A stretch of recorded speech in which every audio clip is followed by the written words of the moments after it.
அல்லாஹ்வுடைய தூதர்கள் சொன்னது சத்தியம்.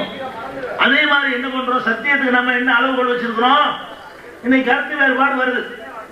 நாம ஒரு சில கருத்துக்களை சொல்லுகிறோம், மாற்று கருத்துல உள்ளவர்கள் வேற ஒன்றை சொல்கிறார்கள். மக்கள் என்ன பார்க்கறாங்க தெரியுமா? இந்த பக்கம் நம்பர் ஜாஸ்தி. அப்ப சத்தியத்துக்கு என்ன அளவுகோல் வச்சிருக்காங்க தெரியுமா? இவங்க பார்வையில சத்தியம் என்னன்னு கேட்டா, எதுல அதிகமான மக்கள் இருக்கிறார்களோ அது சத்தியமா, எதுல கொஞ்சம் பேர் இருக்கிறாங்களோ அது சத்தியம் இல்லையா. அளவுகோல் இப்படி பார்ப்பாங்க. ஒரு விஷயத்தை சொன்ன உடனே எத்தனை பேர் இருக்காங்கன்னு எட்டி பார்க்கறது. 50 பேர் இருக்கிறாங்க. இந்த பக்கம் எட்டி பார்க்கறது 5000 பேர் இருக்கிறாங்களே, அப்ப 5000 பேர் இருக்கிறது சத்தியம், 50 பேர் இருந்தா அசத்தியம்.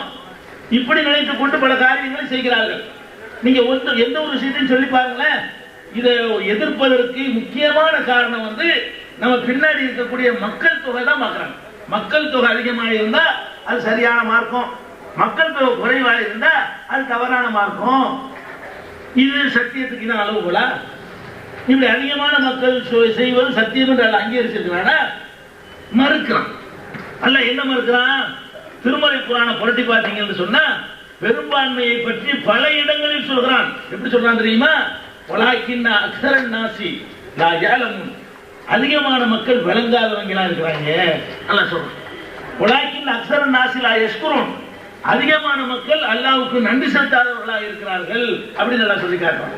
வலாக்கின்னா அக்ஸரன் நாசி லா யஃகஹுன், அதிகமான மக்கள் புரிந்து கொள்ளாதவர்களாக இருக்கிறார்கள் அப்படின்னு அல்லாஹ் சொல்லி காட்டுறான்.